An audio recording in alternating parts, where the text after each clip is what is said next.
sont un peu plus longs. On va compter entre 24 heures à 72 heures. 3 semaines. Ok, on va plus. Après, on est sur des tarifs qui peuvent être très intéressants lorsqu'il y a des accords interbancaires, lorsqu'il y a des abonnements. En France, vous avez maintenant même des grandes banques commerciales qui font des abonnements spéciaux Diaspora. La Société Générale en a par exemple sur de nombreuses destinations. Ça s'appelle Ma Banque ici et là-bas. Il y en a plusieurs. Et puis, bien sûr, plus les montants sont élevés, plus vous avez des tarifs dégressifs. On est sur du transfert direct de compte à compte de l'expéditeur à celui du destinataire. Mais quel est le principal avantage? C'est que le détenteur du compte en banque a accès aux services bancaires. Donc on est vraiment sur une problématique d'inclusion financière. Ça permet bien sûr le paiement des factures, le prélèvement automatique. Ça permet d'avoir accès aux distributeurs de billets. Mais ça permet avant tout d'accéder aux prêts à des tarifs, on va dire, qui sont très intéressants, qui sont autres que ceux qui sont, on va dire, occasionnels, qui sont ceux de prêteurs qui ne connaissent pas le client. La banque connaît le client, elle sait quelle est sa mesure et sa capacité de remboursement, et le fait de détenir un compte en banque est une garantie supplémentaire. Ça permet d'accéder à des assurances. Ça permet aussi d'accéder, maintenant il y a plusieurs banques qui proposent des services comme garantie obsèques, etc., etc. Les autres moyens d'envoyer l'argent, ce sont les bureaux de poste. Donc les postes aussi proposent des tarifs qui sont très intéressants. Je ne vous fais pas le listing détaillé, mais sachez que maintenant la Poste permet d'envoyer de l'argent en ligne. Et quand on envoie en ligne, c'est encore moins cher. Le mandat express international, par exemple, c'est 3 € sur Internet. Vous connaissiez le mandat express international? Oui. Voilà. Et ça, c'est un service de la Poste? C'est un service de la Poste. D'accord. Mandat express international. Il a toujours existé ce truc-là. Ouais, alors le souci de la Poste, c'est quoi? C'est que la Poste, ils ont ce partenariat avec Western Union, donc ils se font phagocyter par Western Union. Ils ont leurs propres produits qui sont très bien, qui sont compétitifs. Moi, je le fais souvent par Western. Mais oui, mais sauf qu'ils n'ont pas les moyens financiers pour communiquer. Sauf qu'ils ont de très bons produits qui marchent aussi bien. L'avantage de la Poste, c'est quoi? C'est qu'ils font partie du réseau postal international. Donc ils ont ce réseau qui est étendu à toutes les postes internationales. Vous vous rendez compte, dans toutes les postes d'Afrique? C'est énorme. Sauf qu'ils n'ont pas le budget pour faire de la pub. Western Union, ils ont quoi? Ils ont un budget pharaonique pour faire de la publicité. Mais Mandat Express International... En fait, c'est même pas... Je pense pas que ça soit une question de publicité. C'est toujours... Avec la Poste, c'est une question de délai. Là où Western Union, par exemple, propose un service qui est instantané, Oui. avec la Poste, ce n'est pas instantané. Quand on a recours au livre vraiment de la Poste, c'est pas instantané. Ah oui, il y a cette différence là C'est aussi, juste ça, bien en fait. sûr. C'est 24 heures le Tout Mandat à fait, Express. exactement. Mais je sais qu'il y a beaucoup de migrants nous, avec lesquels on s'est entretenus qui avant ne connaissaient pas ce service, qui maintenant ont connaissance et qui l'utilisent. La seule distinction étant que maintenant ils planifient ces envois pour des envois qui sont.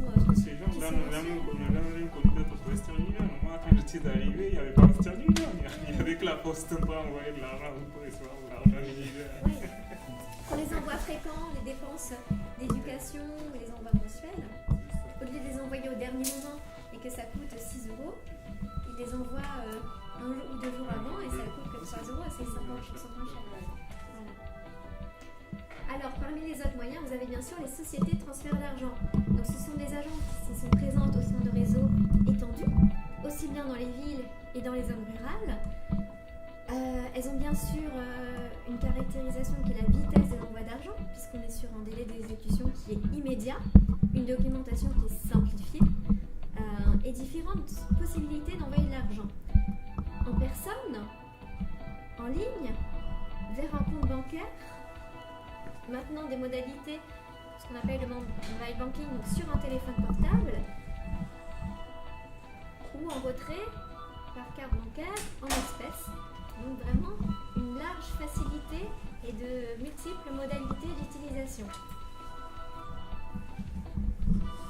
Donc les sociétés de transfert d'argent, il n'y a pas que Western Union et MoneyGram, il y a RIA maintenant qui a des tarifs également qui sont très compétitifs et qui ces dernières années a largement étendu son réseau d'agences.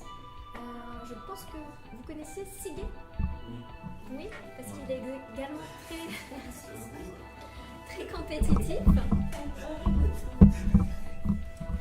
Vous avez aussi Money Express et Money Globe qui ont des tarifs qui sont aussi compétitifs. Alors bien sûr, chaque fois, ça va dépendre de chaque corridor. Donc un corridor, c'est un canal d'un pays à un autre. Mais encore, je vous ai mis que quelques exemples puisque chaque 6 mois, il y a de nouveaux prestataires qui arrivent sur le marché. Et je ne les connais pas tous puisque sur Haïti, il y en a d'autres. J'ai mis les plus connus. Voilà. Bon, là, c'est la carte de Montreuil parce que je travaille surtout sur Montreuil, donc je vous la passe vite fait. Et donc, pour la partie, vraiment, je pense qu'il va vraiment vous intéresser. Elle concerne les moyens innovants d'envoyer de l'argent. La première est l'envoi d'argent par Internet. Donc, il faut savoir que les sites que je vous ai mis ici existent depuis maintenant depuis 1 an et demi, 2 ans, donc sont parfaitement sécurisés. Ils présentent l'avantage de donner aux consommateurs un moyen d'envoyer de l'argent en toute transparence, convenance et confort. Contrairement aux autres prestataires de services et aux banques, le consommateur bénéficie de la possibilité de percevoir les coûts avant d'effectuer la transaction. Le coût d'envoi, la change, il a même l'information directe de combien sa famille va percevoir. Le montant total que sa famille va recevoir au pays. Donc c'est un devis en ligne et ensuite il a le choix en plus de sélectionner le moyen dont sa famille va recevoir l'argent. Est-ce que c'est sur un compte bancaire? Est-ce que c'est par un SWIFT? Donc c'est encore plus rapide, c'est un tout petit peu plus cher. Est-ce que c'est en espèces? Donc ensuite dans un réseau d'agences spécialisées. Est-ce que c'est sur son téléphone portable? En fonction, le coût peut éventuellement varier. Donc il a vraiment ce devis en ligne et ensuite il n'a plus qu'à choisir s'il veut procéder ou non à la transaction. Et ensuite il paye soit par carte bancaire, soit par son compte en banque. Donc vous avez différents sites, vous avez Paytop, Azimo, WorldRemit, TransferWise, XanPay. Ce sont tous des sites qui sont internationaux qui permettent soit de faire des transferts d'argent, soit d'acheter des devises, ils sont vraiment maintenant de plus en plus, ils proposent une multitude de services et les frais de transaction sont extrêmement bas. Je crois même qu'il y en a un moment qui permettait d'envoyer de l'argent, que c'était vous-même qui proposiez le montant, le coût en fait, que vous décidiez allouer à la transaction. Différents zéros. La plupart des gens ne faisaient pas zéro, mais décidaient si c'était 1%, 2%, et le modèle économique marchait bien. J'avais rencontré. Tout ça, là, c'est des sociétés européennes ou bien c'est des sociétés états-uniennes ou des Caïmans? Non, absolument pas des Caïmans. Alors c'est assez varié. Certaines sont européennes, puisqu'elles sont à Londres. Certaines sont états-uniennes, parce qu'elles étaient à Silicon Valley. Mais c'est vraiment un peu des nouveaux modèles économiques et justement des personnes qui en avaient un peu assez de l'hégémonie des banques et de ce système de frais extrêmement élevés pour pas grand-chose et qui ont voulu soit baser une alternative sur le Bitcoin ou soit faciliter les transferts, les achats de devises. Voilà. Il y a différents modèles économiques qui précèdent chaque site, mais ils sont un peu tous différents, mais Ils sont tous assez bien expliqués, très ergonomiques, très didactiques. Vous avez la possibilité à travers la foire aux questions d'avoir un accès clair à l'information. Voilà. Vous aurez toutes ces informations. Rien ne vous empêche d'aller voir comment ça se passe, de comparer. De toute façon, vous pouvez faire des simulations et voir pour chacune lesquelles vous permettent d'envoyer l'argent le moins cher. Et aussi peut-être, en fonction de là où habitent vos familles, voir quel site vous permet d'envoyer de l'argent en plus, en toute commodité pour votre famille et en moins cher. Peut-être que certains ne sont pas intéressants, d'autres sont mieux. Voilà. L'autre moyen innovant d'envoyer de l'argent, c'est ce qu'on appelle le cash to goods, l'argent contre bien, vous connaissiez? Oui. Donc le plus connu, c'est Free Market qui avait commencé, maintenant qui commençait à être connu, surtout qu'il y a eu l'entrée au capital d'Orange. Mais il y en a d'autres qui sont apparus sur le marché. Alors qu'est-ce que c'est comme système? C'est vraiment un réseau de vente de partenaires qui s'allie à une société centrale qui récupère l'argent des migrants et qui ensuite redistribue cet argent sous forme de biens et de services, que ce soit des services de biens de consommation courante ou des services, que ce soit services médicaux, services intellectuels comme des bibliothèques, paiement de factures, énergie, téléphonie, services aux obsèques. Voilà. Donc vous avez Free Market, vous avez Pass Doctor. Alors Pass Doctor, je ne sais plus dans quel pays c'est, qui est uniquement axé au service de la santé. Vous avez Regali, vous avez Nicoboc. Voilà. Il y en a encore sûrement d'autres qui se sont développés récemment. Je ne les connais pas tous. L'avantage étant que ça permet quand même de sécuriser un peu l'usage qui est fait de l'argent et de... Enfin, c'est une problématique que vous connaissez mieux que moi, mais de voir un peu où est affecté l'argent que vous envoyez et l'usage qui en est fait. Donc pour récapituler les critères du choix, il y a le coût qui est important, la vitesse, l'accessibilité pour les familles et la sécurité. Ce sont toujours des critères importants à prendre en compte. Et donc j'ai fait un petit tableau rapide des avantages et inconvénients des différents types de moyens de transfert qui vous ont été présentés aujourd'hui. Alors le virement bancaire, le premier qu'on a vu, donc l'avantage, c'est une rapidité qui est relative, ça va toujours dépendre des pays. Il y a certains pays, ça peut être très lent. C'est écrit trop petit peut-être, je vais le lire comme ça on va le lire ensemble. Par contre, une grande sécurité, ça permet également d'accéder aux services bancaires. Bon, la sécurité, ça a été mis 2 fois. Les inconvénients, c'est que le destinataire doit... Enfin, c'est pas un inconvénient, mais il faut quand même franchir cette première étape. Le destinataire doit avoir un compte bancaire. Et à l'heure actuelle, dans certains pays, le réseau bancaire est peu étendu dans les régions rurales. Donc, dans ces régions rurales, il y a des institutions de microfinance, mais les banques ne sont encore peu présentes. Alors, les mandats postaux, l'avantage, c'est que le coût est faible, simplicité d'envoi, et ce sont des envois qui sont parfaitement sécurisés. Par contre, les délais peuvent parfois être longs, et il y a un manque de liquidité dans certains pays destinataires, c'est-à-dire que les banques peuvent parfois avoir un peu de difficultés certains jours ou certaines heures de la journée à procéder au versement des transferts. C'est où ça? Dans certains pays d'Afrique, mais surtout dans des zones rurales. En fait, dans les offices postaux qui sont éloignés des capitales, les approvisionnements en liquidité se font en petite quantité pour éviter détournement et puis voilà, pour des raisons sécurité et éviter tout risque opérationnel. Donc si le versement se fait en fin de journée, il se peut pour un gros montant, il n'y ait pas assez de liquidité et que la personne doive revenir le lendemain ou 2 jours après qu'il y ait eu un réapprovisionnement en liquidité, en espèces, tout simplement. Ça arrive hein, seulement s'il y a de gros montants qui ont été faits, par exemple. Voilà. Alors, les sociétés de transfert.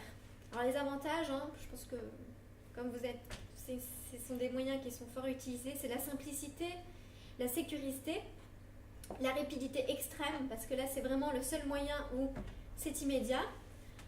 Des réseaux qui sont très étendus, parce que le marché étant très compétitif, les sociétés sont toutes en train de se batailler un peu pour mettre des agents et se placer un peu dans toutes les pignons, dans toutes les boutiques pour avoir pignon sur rue. Et la sécurité. Alors les inconvénients, ce sont les coûts élevés, surtout pour les petits montants. Parce que plus on envoie des gros montants, plus c'est dégressif, mais pour les petits montants, malheureusement non. Et le manque de transparence au niveau des tarifs appliqués, on l'a vu ensemble. Alors l'informel, parce que bon, on n'a pas trop, bon, on a parlé un peu d'informel avec le système du fax. Donc il y a certes la simplicité, le coût qui peut être faible, et la discrétion vis-à-vis des autorités du pays d'origine. Effectivement, il n'y a pas de traçabilité. C'est cher, discrétion. Par contre, il y a des inconvénients à utiliser les canaux informels. C'est que les délais peuvent être variables en fonction des départs du pays, parce que toutes les personnes n'utilisent pas le fax, en fonction de là où on habite et en fonction des groupes de migrants. Puis il peut y avoir existence de détournement malgré la pression sociale. Ça reste aussi des envois qui sont non sécurisés et avec des coûts indirects. Donc souvent les personnes n'ont pas conscience. Et ensuite, les services d'envoi utilisant Internet et les téléphones mobiles. Donc il y a une grande transparence et une sécurité, des tarifs qui sont peu élevés et une forte accessibilité, notamment par les mobile payments. Donc les personnes qui peuvent recevoir l'argent sur leur téléphone portable. Et une sécurité. Les inconvénients, c'est la nécessité de posséder un smartphone ou une connexion Internet et des difficultés de connexion dans certaines régions. Vous dites téléphone, c'est-à-dire ils reçoivent des crédits sur le téléphone ou... Alors non, c'est de de l'argent. C'est un portefeuille électronique. Et ensuite, c'est pas de l'argent. Vous recevez de l'argent virtuel. Et ensuite, vous avez la possibilité soit de le convertir en espèces, soit vous pouvez payer quelqu'un. Par exemple, je vous dois 30 €, donc je vous envoie cet argent comme j'envoie un SMS. Mais en ce moment-là, c'est vraiment dans des pays où le système bancaire est beaucoup plus développé. Ah non, justement, c'est là pour ce système-là est là pour pallier justement aux dépendances du système bancaire. On peut acheter avec. Oui. On peut aller au marché. Tout à fait. Exactement. En Guinée, c'est pas encore arrivé, mais par exemple au Niger, c'est en train de se développer aujourd'hui. Pratiquement tous les opérateurs proposent aujourd'hui de payer les factures. Au moins les factures, c'est possible de les faire par mobile, oui. Tout à fait. Et pour revenir à ta question, pour recharger ton portefeuille, tu peux effectivement passer par l'achat des crédits de communication pour recharger le portefeuille. Là, ça simplifie grandement. Bon, peut-être dans certains. Ça dépend des pays. Exactement. Ouais. Sinon, L'exemple du Niger, c'est le contraire, peut-être qui est possible. Alors, avec Orange Money, par exemple, les deux sont possibles. Tu peux aller recharger directement ton compte via l'agence Orange Money. Ou bien déposer du crédit pour transformer ça en. C'est comme le CPT en J'ai fait. jamais vu ça. Ok. C'est bon à savoir ça. Il y a un petit détail quand même. Vous dites qu'on peut convertir cet argent en espèces. Oui. Comment ça se fait avec un téléphone? En général, les opérateurs ont des bornes. représentants comme ça ou des kiosques un peu partout en fait. Des Il agences suffit d'aller où- là-bas et D'accord. c'est ça. Mais par contre, ça coûte cher. D'accord. C'est une. En fait, il y a eu un véritable bond technologique en Afrique que n'a pas connu en fait l'Europe, mais ça va se développer en Europe. C'est très important, notamment dans les zones rurales. Et c'est très utilisé. Je sais qu'il y a le M-Pesa au Kenya, voilà, c'est très Les développé. pionniers, c'est les Kenyans en fait. Là-bas, Ouais. chez eux, c'est Qui hyper ont développé ça. Tout le monde En Ouganda aussi. Donc C'est ça. dans l'Afrique de l'Est, c'est très présent. Et ça permet en fait dans des zones où il n'y a pas de banque, il suffit juste d'avoir accès à l'énergie solaire, même il n'y a pas d'électricité, de pouvoir recharger son téléphone. Et avec votre téléphone, vous allez au marché et vous pouvez acheter des salades, des tomates. Rien qu'avec votre téléphone, vous envoyez l'argent à la personne à l'agricultrice et vous payez comme cela. Et en fait, ça permet aux personnes qui n'ont pas accès à de compte bancaire ou qui ne peuvent pas faire 5 heures de route pour aller à la banque retirer des espèces. Donc on est vraiment vers une dématérialisation des espèces. On est sur de la monnaie dématérialisée. Et c'est vraiment... Vous savez, l'année dernière, il y a un entrepreneur nigérien qui a créé une entreprise qui s'appelle Amanakash au Niger, qui a eu un prix ici, il a eu un prix d'entrepreneur africain. Lui, avec son Amanakash, il paie même les salaires des enseignants à l'école primaire dans le village. En fait. Parce que la plupart, en fait, au Niger, les gens font un voyage du village vers une grande ville pour prendre leur salaire. Et donc, avec son système de téléphone, donc il envoie l'argent sur ce qu'il dit à un kiosque ou quelqu'un qui a un magasin dans le village, puis les enseignants, ils partent là-bas pour chercher leur société. Donc, il a eu ses prix parce que non seulement il a diminué le coût, la facilité l'a dit à ses enseignants, par exemple, l'accessibilité, il a diminué aussi le coût parce que quand il voyage, il paye, et la sécurité aussi qui est en jeu. Pour toutes ces raisons, il a eu le prix l'année dernière. Tu te souviens de lui ou pas? Ouais. Donc, pour toutes ces raisons, il a eu le prix l'année dernière.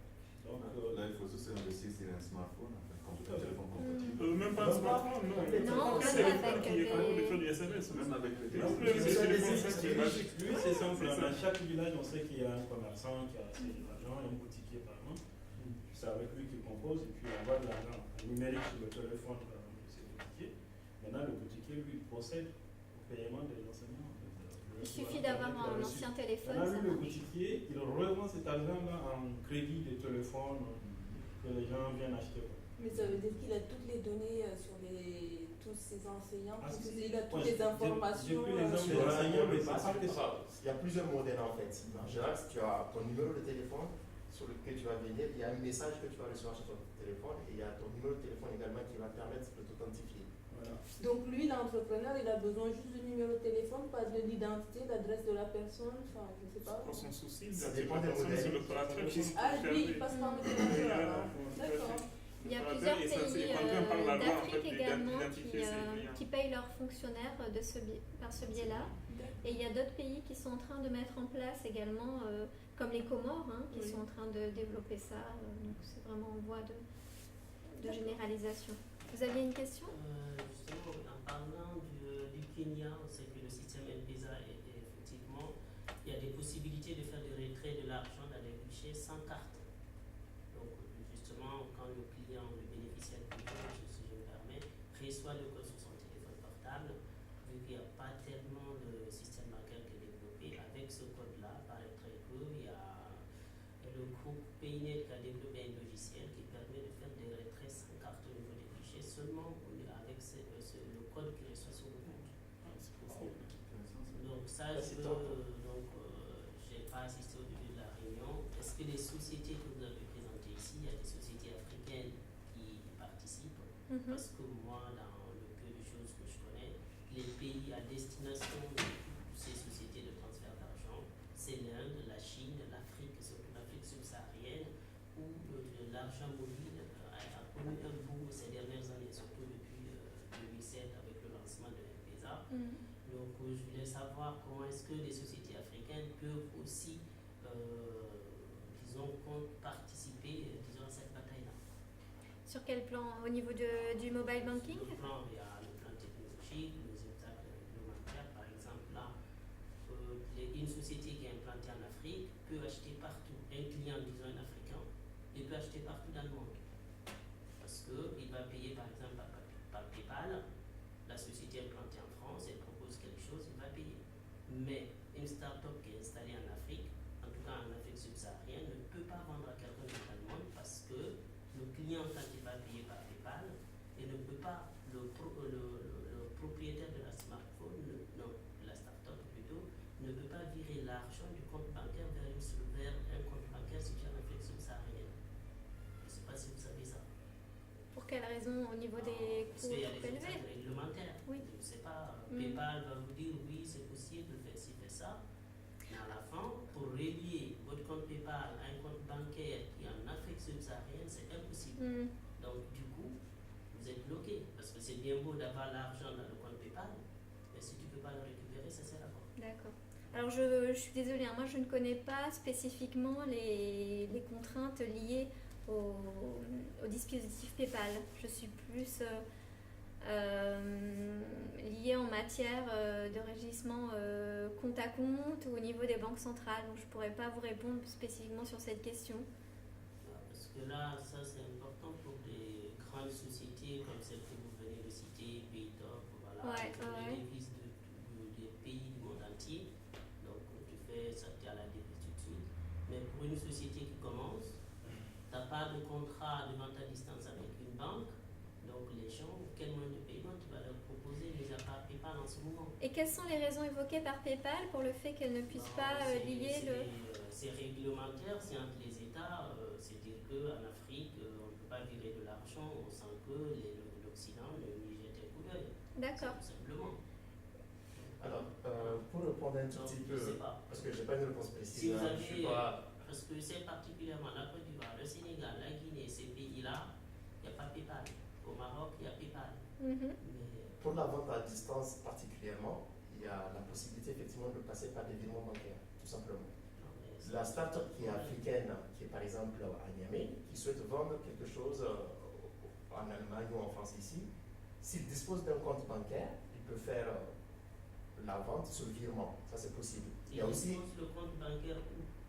du disponible Non, dans quel Ecobank. pays? En Afrique. À Ecobank, par exemple, tu peux disposer d'un compte bancaire et n'importe qui est dans le monde est capable de faire un virement vers ce compte bancaire. Pourvu que ce compte bancaire est évidemment supporté. Oui, mais les frais sont beaucoup plus élevés. Tout à fait. Je pense que c'est Tout pour à ça fait. que monsieur... En fait, la seule chose aujourd'hui qui est difficile dans certains pays africains, c'est vraiment la disponibilité des cartes de crédit, tout simplement, des cartes bancaires, si vous voulez. Mm. C'est ça seulement qui est un peu compliqué avec les TPE. Mais sinon, le versement à la livraison aussi, c'est quelque chose qui se fait beaucoup au Nigeria, avec la vente du commerce électronique qui se fait là-bas. Quand on te livre le produit, en ce moment, vous payez. Évidemment, il y a pas mal de questions qui peuvent être soulevées du point de vue de confiance et même des gens qui vont se le tarder à la dernière minute. Mais il y a des solutions alternatives qui sont proposées quand même. Mais je ne pense pas qu'elle soit moins coûteuse. Alors, évidemment que ça ne sera pas aussi compétitif qu'ici en Europe où tout est développé, mais nous sommes en train de commencer et je pense qu'il y a de l'avenir. Est-ce qu'il ne faut pas regarder des banques un petit peu comme la BOAD? C'est pas la BOAD. C'est la banque, tu sais, ils sont Exactement. ici. Et par exemple, moi je rencontre. Celle-là, c'est pas une banque de particulier, la BOAD. Bah, si. Les particuliers ont des Ah, comptes. si, j'ai un compte à la BOAD. J'ai ouvert un compte, j'ai un compte ici à la BOAD, ce qui fait que j'ai un compte à Niamey. Et je peux faire un virement d'ici sur mon compte à Niamey, il n'y a aucun problème, je peux faire un virement de mon compte à Niamey sur mon compte ici. Et mieux, je pense. En fait, ils ont un partenariat avec la Banque de France. Je te prends l'exemple de la BOAD que je connais un petit peu. Ils ont un partenariat avec la Banque de France, ce qui fait qu'ils respectent toutes les procédures LAB. Parce que tout ça, c'est pour éviter tout ce qui est blanchiment, etc. Voilà. Donc la BOAD, ils se sont fait contrôler 15 millions de fois par la Banque de France, ce qui fait qu'ils rentrent dans ces cadres-là. Et donc ils proposent souvent, c'est les Maliens qui utilisent, les Maliens, ils ont tout ça. Quand j'ai discuté avec le conseiller, il a quasiment que des Maliens et des Sénégalais. Tous les autres pays d'Afrique, ils ne connaissent pas ça. Donc ça vaut le coup. Ils ont une agence qui est à Nation, je crois, où il faut discuter avec quelqu'un et je pense que ça peut être une solution. C'est un monde particulier, Est-ce qu'il y a des Là, c'est professionnels? une Oui, société. mais ça vaut le coup de discuter. Je pense que ça vaut le coup parce que eux ils proposent même à des entreprises, par exemple, si tu veux faire construire ta maison en Afrique et que tu veux payer une société qui soit en Afrique ou ici, en tout cas ils ont des solutions et je pense que ça vaut peut-être le coup. Justement, j'ai une question pour toi justement par rapport à ça, parce qu'on en a parlé tout récemment avant de venir à cette conférence-là, de cette solution qui existe aussi à l'Ecobank. J'aimerais savoir, le deuxième compte dont tu disposes à Niamey, c'est un compte courant ou c'est un compte d'épargne? Est-ce que ça te coûte ce compte-là? Non, ça ne me coûte rien du tout. D'accord, donc c'est un compte d'épargne. Moi, j'ai décidé de le faire en compte épargne vu que je n'ai pas d'utilité à dépenser. C'est exactement ce qu'il voilà. propose d'ailleurs à Moi, toutes les je personnes de la l'utilise question-là. justement pour ma mère, par Et vos exemple. transferts sont sans frais de Euh, compte à compte. Juste ça un compte dépend. d'épargne. En fait, je crois que jusqu'à 1000 €, je paye à partir de 500 jusqu'à 1000 euros, je dois payer 8 euros ou un truc comme ça. D'accord. Je Et me en rappelle plus deçà, exactement. sur un seuil inférieur, Je vous ne me avez... rappelle plus. D'accord. Parce qu'en fait, moi, je l'ai mis en place justement pour ma mère qui est au Niger. Et du coup, j'ai voulu lui ouvrir un compte directement et que je n'ai pas... je provisionne un montant dessus et j'ai pas tout le temps aller à la poste pour faire un western, etc. Donc, je pense que ça peut être... Non, mais même pour répondre à monsieur, bon, sans connaître la problématique PayPal, je pense qu'en passant avec des banques partenaires de Société Générale comme la SGBCI, même avec la Société Générale de Banque de Côte d'Ivoire ou SGBCS. Mais moi, je pense que regarde la BOAD. Parce que déjà, c'est une banque africaine à la base. Ils sont là et c'est que ça ne marche pas. Voilà, je les ai tout approchés. Sinon, il vous reste le compte à compte. Hein. C'est effectivement des frais d'envoi qui sont un peu plus élevés. Vous êtes aux alentours de 7 à 9%, mais vous n'aurez pas cette problématique. En tant que société. Oui. Voilà. Oui, vous aurez des clients qui seront moins disposés à payer des frais de transfert plus élevés. Effectivement, PayPal, on est aux alentours de 2-3%. Non, PayPal, il est trop cher. C'est 3-4% PayPal plus 25 centimes. Pour l'international? Oui. En tout cas pour l'Afrique. Hein. Ah oui, donc ils sont un peu plus élevés. Bon. Je vais conclure avec cette dernière diapositive et puis après, ça sera peut-être un temps pour répondre à vos questions. Sur les éléments à prendre en compte pour envoyer de l'argent, qu'on soit entrepreneur ou particulier au pays de résidence et qu'on souhaite transférer vers son pays de destination. Déjà, la première question, c'est est-ce qu'on transfère vers un compte en banque? La première étant d'identifier le prestataire. C'est de regarder le prix lors de l'envoi, le lieu de destination, le moyen d'envoyer de l'argent, parce qu'il y en a plusieurs. Est-ce qu'on souhaite faire du compte à compte, espèce à espèce, espèce à compte, carte à compte, ou les moyens innovants qu'on a regardés ensemble, site internet ou mobile payment, vers un compte bancaire. Parce que selon le moyen que vous allez utiliser, les tarifs vont changer. Également, au niveau du pays de destination, la proximité géographique, l'existence de formalités ou de documentation plus ou moins simplifiée, la qualité du service et la possibilité ou non d'accéder au crédit. Donc tous ces critères-là vont vous aider à choisir ou non tel ou tel prestataire et à sélectionner celui qui vous permettra d'envoyer ou de transférer de l'argent à un coût qui sera le plus intéressant pour vous, sachant que la meilleure façon de réaliser des transferts en réalisant le plus d'économies possible, bien sûr, étant de planifier les envois, puisque quand on part sur des délais d'exécution plus lents, c'est là où on est sur des tarifications qui sont la plupart du temps moins élevées.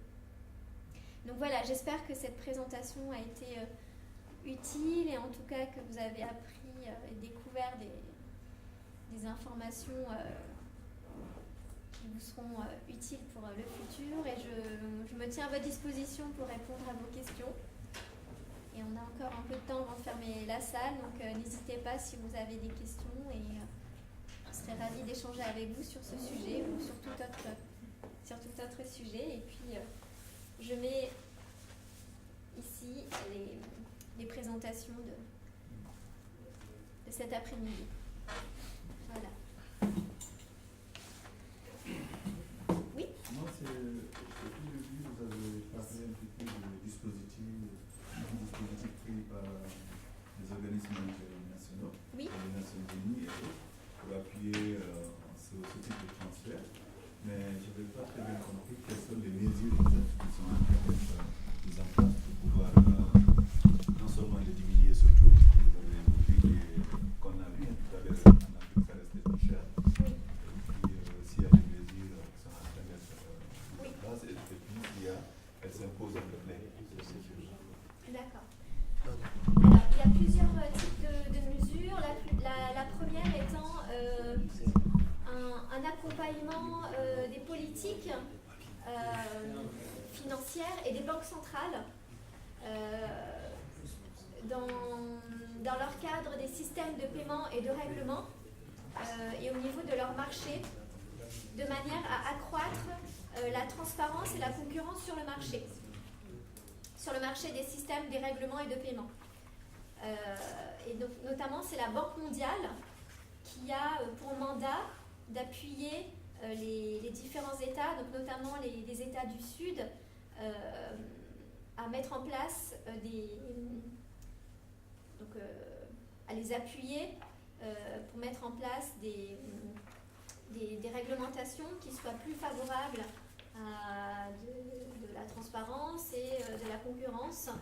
Donc ça passe par des mesures de protection du consommateur, ça passe par des mesures de transparence, d'implémentation de la concurrence, donc de lever des clauses d'exclusivité notamment, parce qu'on se rend compte sur de nombreux pays, il y a encore des mesures d'exclusivité, donc notamment Western Union, sur de nombreux pays d'Afrique, Western Union est pour l'instant le seul prestataire qui est en partenariat avec les banques. Donc, on est de fait sur des situations monopolistiques. Donc, les prix, de facto, sont élevés. Dès lors qu'il y aura une levée de ces positions monopolistiques, il y aura rentrée de nouveaux acteurs et les prix pourront de facto baisser. Donc, la Banque mondiale travaille avec les banques centrales pour mettre en place de nouvelles réglementations, pour aider les États à accroître cette concurrence. Donc on n'est plus sur un aspect réglementaire. Voilà.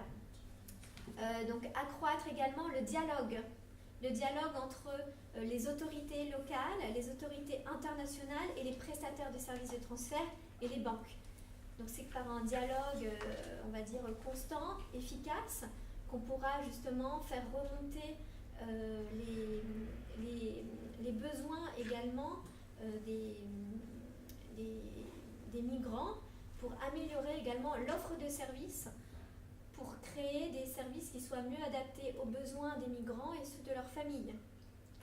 Qu'est-ce qu'il y a d'autre comme mesures qui sont mises en place pour faire baisser les prix? Donc c'est vraiment cette amélioration de la concurrence, parce que c'est vraiment par l'amélioration de la concurrence qu'on va pouvoir ouvrir le marché à de nouveaux acteurs.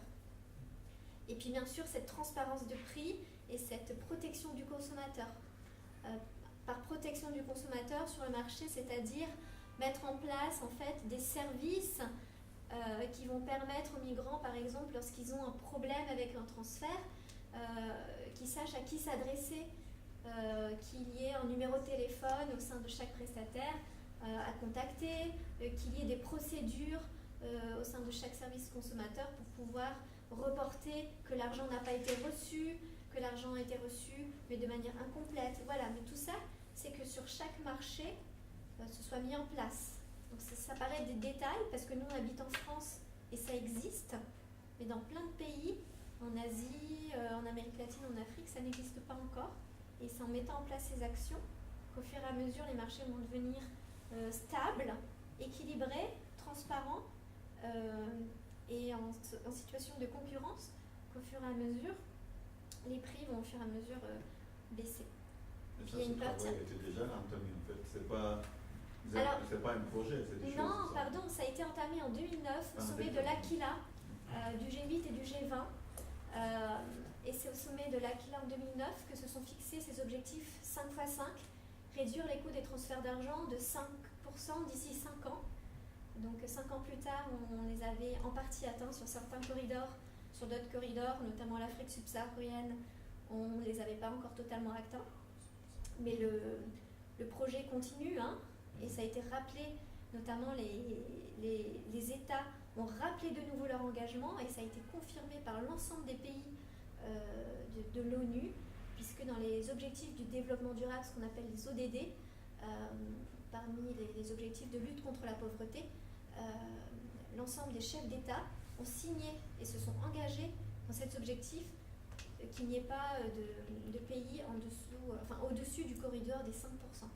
Donc c'est un objectif ambitieux. ça prouve qu'ils ont bien pris la mesure, en tout cas, de l'importance des transferts d'argent, puisque les transferts d'argent sont vraiment une manne financière très importante pour les pays du Sud. Ça montre aussi que les migrants, la migration est une part, les flux de la migration sont une part extrêmement importante pour les pays du Sud. Et que vraiment, les chefs d'État ont tout à fait conscience que la situation de coûts d'envoi extrêmement élevés ne peuvent pas perdurer, puisque ça pénalise les familles des migrants, ça pénalise les migrants eux-mêmes, parce que si les coûts baissaient, ça ferait plus d'argent qui serait envoyé dans le Sud et investi dans l'agriculture, dans des projets d'adduction d'eau, dans le développement, dans l'éducation, dans l'investissement productif, où ça ferait aussi plus d'argent qui resterait avec les migrants eux-mêmes pour eux. Moi, il y a quelque chose qui me chagrine un petit peu, c'est que ces fonds, on a évoqué, c'est des chiffres vraiment astronomiques qui vont en Afrique, qui servent à la consommation, mais qui ne servent pas à la création de richesses en fait. Parce que je vois là Xavier par exemple qui vient de créer quelque chose, il y a Orange, il y a autre chose. Tous ces montants envoyés sont utilisés, enrichis des sociétés qui sont une extension des sociétés qui sont là. Mais en Afrique, ça n'aide vraiment pas à créer de l'entreprise en termes de recherche, à créer de l'emploi, alors que c'est des sommes vraiment astronomiques qui pouvaient faire évoluer les choses en fait. En fait, Ça dépend des pays. Je vais juste répondre, c'est que d'après ce que j'ai lu, oui et non. Quand vous prenez le Cap Vert, par exemple, le Cap Vert est vraiment posé sur les ressortissants qui sont à l'étranger. C'est un pays qui commence à monter parce qu'ils ont compris. Il faut organiser la diaspora. Et aujourd'hui, on voit ça fait 20 ans qu'ils ont commencé à le faire. Et aujourd'hui, le Cap Vert respire grâce à sa diaspora. Donc oui et non, c'est vraiment, ça dépend des pays, ça dépend de l'organisation. Et ça dépend aussi de la politique que le pays même a engagée. Quand vous prenez des pays comme le Mali, ils ont une politique où il faut un peu cadrer l'investissement des gens de la diaspora. Et puis l'État n'hésite pas à accompagner cet investissement. Et le Cap Vert, c'est ce qu'ils ont fait. Le cas du Cap Vert, c'est vraiment un bel exemple en Afrique. Ils ont investi pour que la diaspora s'organise à l'étranger. Et aujourd'hui, ils ont le retour. Parce que la diaspora donne assez d'argent que le pays respire un peu. Et s'agissant justement, j'ai rebondi sur le Cap Vert, ils ont retenu quel système de transfert de fonds chez eux? C'est ça que je sais pas. Ils ont fait la même chose. Peut-être qu'il faudrait s'y intéresser. Peut-être qu'ils ont fait la même chose que ce qui a été fait pour les migrants espagnols et portugais dans le temps. C'est-à-dire créer des banques en fait locales. Il faut Et créer des sur banques le transfert ici qui sont là, qui servent en fait de collecteurs de fonds. Vous avez le système marocain aussi qui est extrêmement pertinent. Vous avez la plupart de la diaspora qui investit dans le système productif en passant par la banque. La diaspora marocaine est extrêmement bancarisée. Elle investit, elle transfère l'argent en passant par les comptes bancaires. L'argent est épargné et reste sur des comptes d'épargne lorsqu'elle n'est pas investie au sein du système productif ou des projets immobiliers. Ça fait un énorme capital qui du coup reste au sein du pays, qui ne passe pas par le système informel, donc qui bénéficie au pays et qui est à disposition du pays pour, donc c'est une entrée de devises, pour être investi et qui est canalisé au sein du système financier. Mais c'est pour ça que cet objectif de bancarisation et d'inclusion financière sert à la fois aux migrants eux-mêmes pour leur permettre d'accéder à l'ensemble des services de base, mais une fois qu'on passe à une étape d'inclusion financière supérieure, on est vraiment au niveau du développement du pays lui-même. Pour rester dans le système de bancarisation, effectivement, au Niger, nous n'avons pas encore, en tout cas pas à ma connaissance, de banques dédiées à ces genres d'opérations, qui sont dédiées exclusivement à la diaspora, ou en tout cas faciliter les choses à la diaspora. Mais quand même, avec les banques qui existent actuellement, telles que EcoBank, on en a cité quelques-unes ici, avec l'exemple de Diana, ils nous permettent quand même de pouvoir transférer de l'argent à des coûts quasi nuls, sinon faibles, qu'on pourrait utiliser. Il suffit juste d'avoir un compte. Ici en France, on en a tous, en tout cas pour la plupart, et d'avoir un compte d'épargne à Niamey et de faire la liaison entre les deux. Ça va nous permettre, exactement comme Diana l'a expliqué, de faire des transferts quasi nuls en termes de coûts, en tout cas sur le long terme, parce qu'effectivement, il y a toujours des coûts liés, mais c'est plus avantageux quand même de continuer par ces sociétés de transfert-là. C'est aussi l'occasion pour nous, en tant que diaspora, de se poser les bonnes questions, s'il ne faut pas envisager de mettre quelque chose en place, parce qu'en tout cas, pour le cas du Niger, il n'y a pas de structure financière dédiée à ce genre de choses. Je ne sais pas, je vous pose la question, parce que c'est l'occasion aussi d'ouvrir un peu le débat, si vous avez... Oui, là, on dit rien fait, effectivement. Ah oui, c'est la diaspora, mais il faut... En fait, c'était ça, en fait. Ce qui m'a amené ici, c'était ça, d'ailleurs. L'information qu'il faut savoir, sachez que CONIF, on a ouvert notre compte bancaire chez Crédit Mutuel, parce que Crédit Mutuel a un réseau de banques partenaires au Niger, avec lesquels, en fait, on peut travailler et puis envoyer de l'argent directement ou quasi faible. Donc, aujourd'hui, il y a aussi des secteurs de banques commencent à comprendre ça et n'hésitent pas à chercher des banques dans les pays africains et essayer d'avoir des partenariats. Pourquoi? Parce que tous ont compris que, comme on le dit tout le temps, le continent du futur, c'est l'Afrique. On le sait, quoi. Et aujourd'hui, on voit un peu des tentations, ou si vous voulez, en fait, des banques qui sont des pays occidentaux qui n'hésitent pas à aller tout de suite s'implanter et puis l'histoire de ne pas se retrouver en retard quelque part. Donc Crédit Mutuel, ils ont compris ça, ils sont un peu en avance sur certaines banques, comme la Société Générale l'autre. Crédit Mutuel, ils sont en partenariat avec qui là? Ils sont en partenariat avec Ecobank par exemple. Avec Ecobank?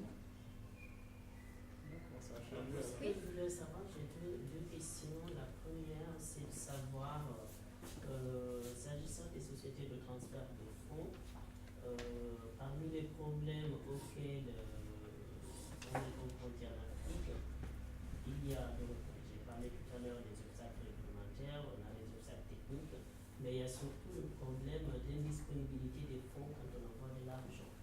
Est-ce que vous savez, par exemple, à partir de l'expérience du Kenya ou dans d'autres pays, comment est-ce que ces sociétés-là s'y prennent pour pallier à ce problème-là? Vous voulez dire la disponibilité des liquidités au niveau de la réception? Par exemple, le magasin ou le restaurant où l'agent est censé avoir l'argent pour remettre au bénéficiaire qui viendra. Comment est-ce qu'il faut s'y prendre? Ça, c'est la première question. Des deux, est-ce qu'au niveau du système des Nations Unies, il y a des organismes ou des partenaires qui accompagnent les porteurs de ce genre de projet pour l'Afrique? Parce que là, j'ai lu un peu le nouveau PayTalk, qui est peut-être le dernier né de ces sociétés-là, où Azimo, il propose des transferts à coût nul, à coût zéro. Et donc, j'ai regardé. Donc, il y a le taux du jour. Quand moi, par exemple, je veux transférer de l'argent en Guinée, je dis, je vais envoyer 100 €, je ne vais rien payer dans les 100 €.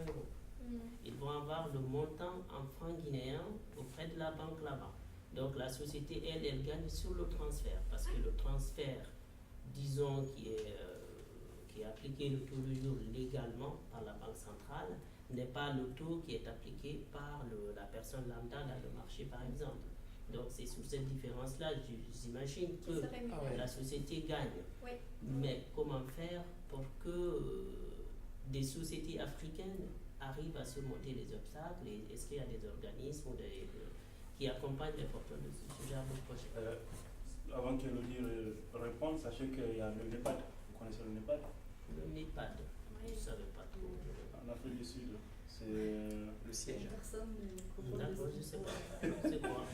Bon. J'ai entendu parler un peu. Je sais pas ce que Le voilà. NEPAD, c'est quoi le NEPAD, le N là, le N, c'est le corps pour le développement de l'Afrique. C'est mis en place par Abdelwad, non? Non, c'est pas ça? non, c'est mis par J'entends l'Union pas. africaine. Regarde, NEPAD, c'est un organisme sous l'égide de l'Union africaine. D'accord. Et au tout début, ils sont un peu dans tout ce qui est définition des grands projets en Afrique. Maintenant, ils sont dans l'exécution. Avant, ils sont dans la définition. Maintenant, ils sont dans l'exécution. Et le NEPAD, ils accompagnent les projets des Africains de la diaspora et des Africains même en Afrique. Donc, n'hésite pas à contacter le NEPAD, parce que j'ai assisté à une conférence directeur exécutif de l'EHPAD qui était là il n'y a pas longtemps. Il expliquait en fait tout ce qu'ils font comme action. Mais certes, du point de vue communication, il n'y a pas assez de communication au niveau des Africains. C'est pour cela qu'ils ont commencé à faire des conférences pour que les gens puissent comprendre. Et la conférence, elle s'est tenue sur l'industrialisation en fait, de l'Afrique. Et c'est là, l'industrialisation de l'Afrique. Et il a tenu à expliquer tout ça, hein, du monde côté financier, les banques, les entreprises, tout. Il a vraiment balayé beaucoup de choses que voilà, c'est donc difficile à l'écouter. Mais n'hésite pas à aller sur le site de NEPAD, tu verras qu'ils accompagnent beaucoup de projets, surtout des projets innovants des Africains. Donc, sinon, moi, ce que j'ai, la question, la façon dont je l'ai comprise, puisque c'est des entreprises souvent qui essaient de faire ces services-là. Donc, ça va de la crédibilité de l'entreprise d'assurer quand même le service à chaque fois qu'un client se présente pour récupérer l'argent. Parce que moi, je me rappelle, MoneyGram, c'est l'une des reproches qui lui est faite. À chaque fois que vous partez dans une agence, ou en tout cas le plus souvent, il n'y a pas de disponibilité. Parce que tout simplement, les personnes qui sont agences de MoneyGram sont des personnes plus ou moins, on va dire, de disponibilité pas très élargie. Donc moi, je pense que c'est une question qui est plutôt peut-être de l'ordre du privé. En plus des choses, des mesures institutionnelles qui pourraient effectivement accompagner cela. Donc, plus on a des institutions fortes, plus on a des entreprises crédibles, plus je pense peut-être que le service serait meilleur. Je ne sais pas. Je ne sais pas si ça répond pas à la question. Non, partiellement, mais c'est déjà ça. Mais c'est que le problème, chez nous en Afrique, oui, c'est vrai que... le problème en Afrique, les législateurs ne savent pas ce qu'ils font. Non, pour vous répondre, c'est une question qui concerne vraiment le secteur privé et auquel moi je peux vous donner mon avis personnel, mais qui n'engage absolument pas une institution comme la Banque mondiale. Donc en complément d'une EHPAD, je connais pas spécifiquement d'organisme qui pourrait appuyer. Regardez peut-être le FIDA, mais qui est un organisme qui accompagne le Fonds international de développement agricole, mais en dépit de son nom agricole, il intervient sur des secteurs un peu plus larges. Donc, mais sinon, je n'ai pas d'autre esprit à l'esprit qui me viendrait, mais ils sont très très implantés et engagés sur l'Afrique de manière générale. Pour répondre à votre seconde question, la disponibilité en liquidité des agents qui sont des sous-prestataires des sociétés de transfert est effectivement une problématique et va dépendre de différents facteurs qui va être de leur implémentation dans les zones rurales, dans la proximité au niveau des villes. Et c'est une problématique auxquelles elles sont confrontées de manière extrêmement régulière. Donc les sociétés, notamment Western Union et MoneyGram, ont mis en place des systèmes extrêmement complexes de compensation. Et c'est la seule solution qu'elles ont trouvée à l'heure actuelle.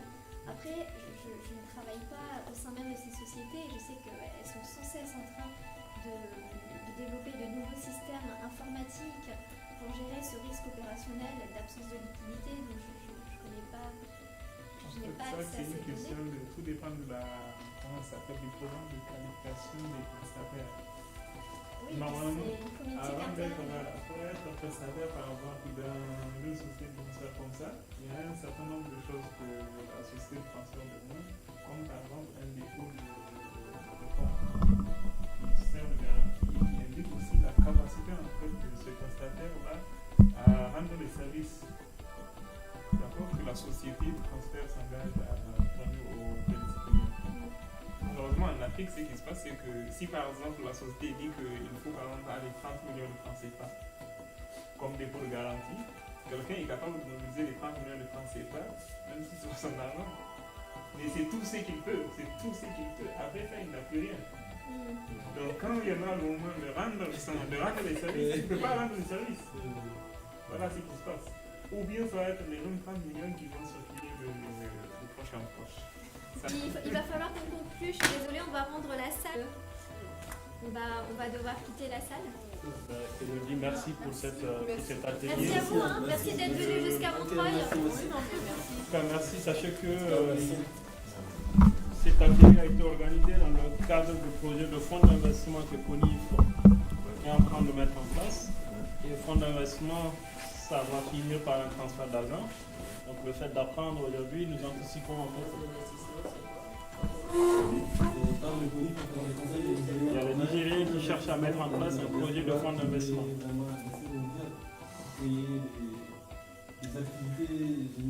Et donc il y a beaucoup de questions que tu posais. Si tu trouves des solutions à ces questions-là, tu viens nous voir s'il te plaît.